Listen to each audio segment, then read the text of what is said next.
All right, listen. We've all heard it before. Everyone's opinion matters. That's bullshit. All right, I'm going to tell you why. Today we're going to be taking a look at the top 5 worst tech characters in Injustice 2 Mobile.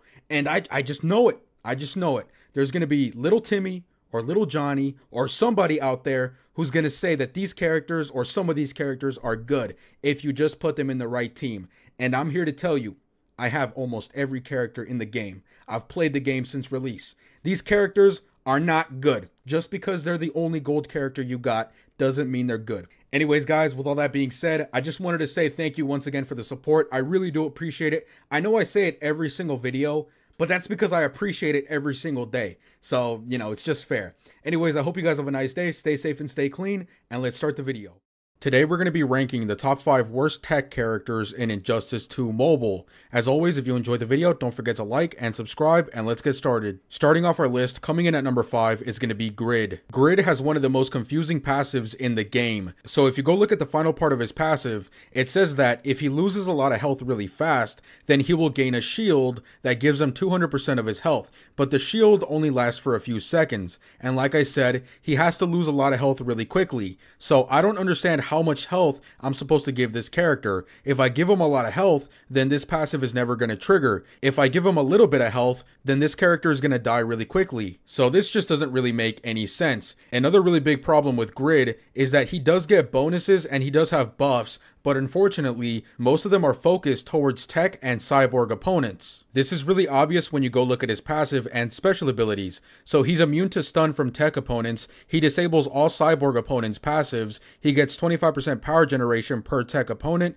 and he gets 300% damage for Special 1 and Special 2 to cyborg opponents. And in addition, his Special 1 and his Special 2 does more damage towards tech opponents, and his Special 3, if it knocks out a cyborg opponent, Grid will heal himself up and gain 200% damage on his basic attack hits. Now, if you ask me, there's a lot more characters out there than just tech opponents and cyborg opponents. So unfortunately, 99% of the time, when you use Grid, it's not going to be in his best form because chances are you're going to be fighting somebody else aside from a tech opponent or a cyborg opponent. The reason why I did put him at number 5 and not higher is just because at least Grid is a decent tank when you make him a tank. And if you make a mistake, the shield is there to help you out. And also, unlocking Grid is really easy. You can get his shards off the challenge mode, off campaign, and off the arena store. And you can get his gear off the challenge mode, and I believe some of it is also in campaign, and you can also get them off of raid drops. And since you can get pretty much everything for Grid really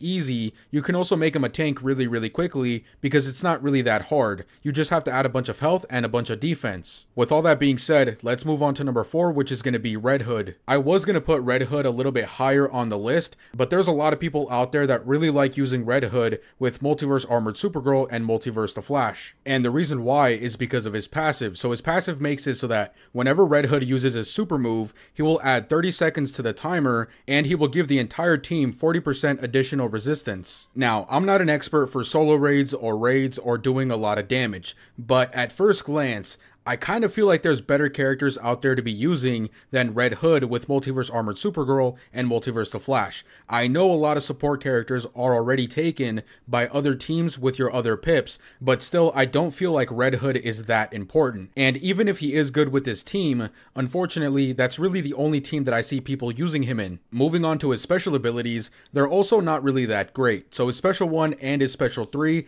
doesn't have any sort of buffs or effects, but his Special 2 does have hazard damage. But here's the thing, I don't understand why there's a hazard for something that just does damage. If it was a hazard for dot damage or for stun or for power drain or something like that, that would make sense. But when you push the opponent onto this hazard, it just does damage. I don't know why that damage isn't already applied to the normal special ability. It just doesn't make any sense. Moving on, if you want to get Red Hood, unlocking him is going to be really easy. You can get his shards off of the League store and you can get it off of raid drops, and the same can be said for his gears. The one good thing I will say about Red Hood is that his movements, his gameplay is actually pretty fun, and I do like the way this character looks and the way that his special abilities look. But aside from that, he's just not useful. Now moving on to number 3 is going to be Captain Cold. When I was making this list, honestly, I forgot Captain Cold even existed, and when I decided to put him on the list, I thought he was going to be better than Red Hood, but if you really start thinking about it,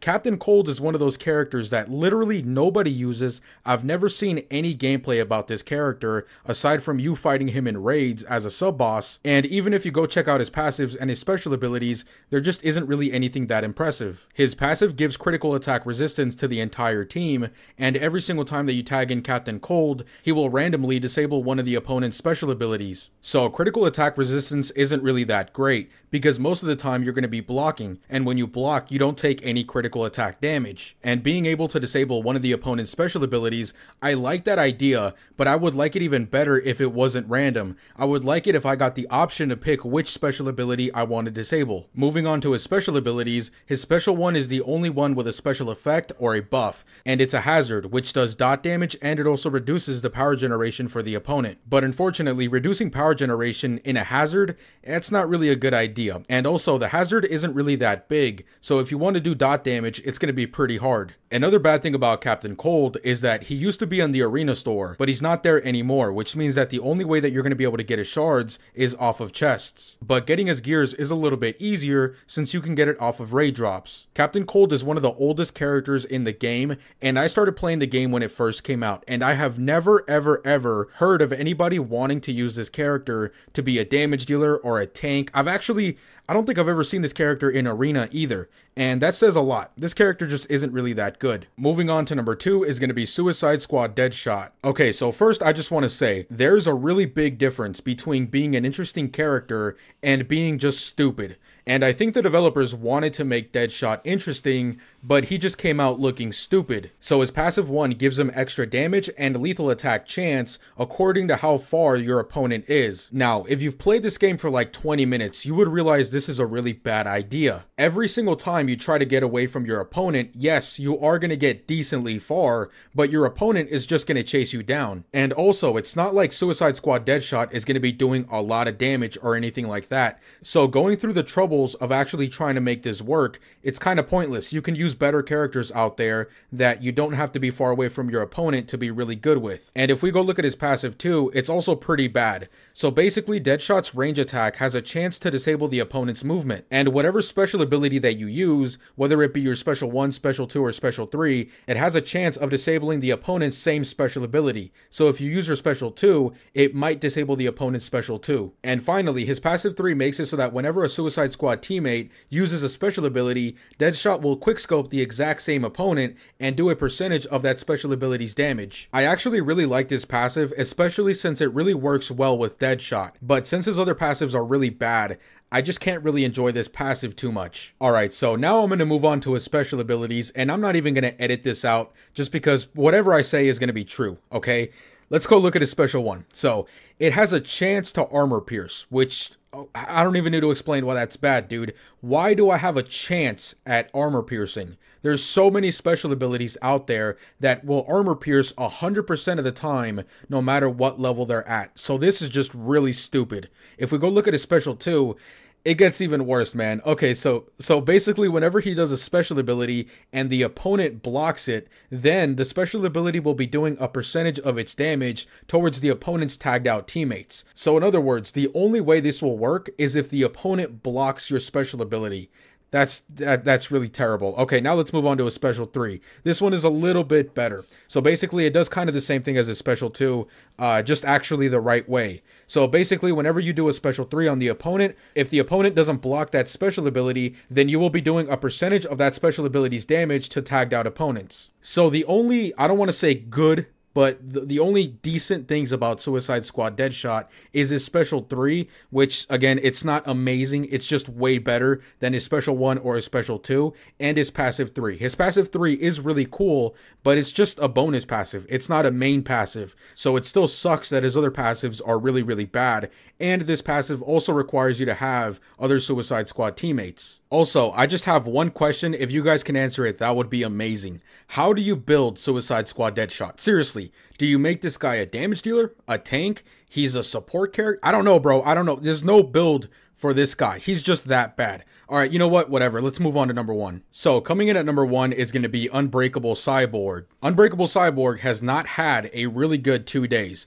Yesterday, I ranked him as the worst cyborg in the game, and today I'm going to rank him as the worst tech character in the game as well. So the reason why I don't like Unbreakable Cyborg is because his build, the way you're supposed to make this character, does not make any sense at all. His passive makes it so that whenever he dies, he comes back to life with 25% of health. However, the thing is that every single character in this game can be a tank that's pretty much unkillable just by giving them like 40,000 health and maxed out defense. So I don't really understand what I'm supposed to do with this passive. Yes, it's nice if you make a mistake and you have something to fall back on, but the fact of the matter is that if I go give Dr. Fate, Power Girl, or Shazam, level 40 gears, get a lot of health and get a lot of defense, there's almost no enemy out there that's going to kill them. But if I use those characters, they're going to give me really great passives. The passive itself would be okay if I had other passives, but unfortunately, this is the only passive of Unbreakable Cyborg. And if we go look at his special abilities, things don't get that much better.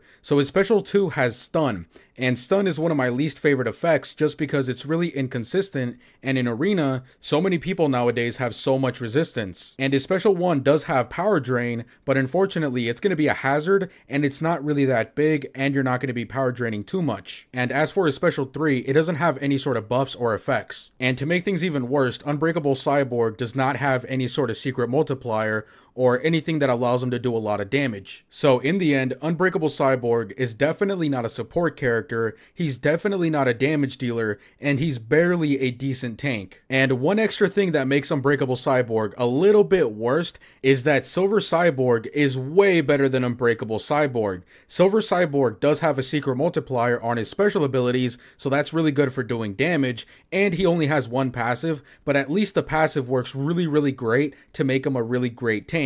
Anyways guys, I hope you guys have a nice day, stay safe and stay clean, and I'll see you guys later.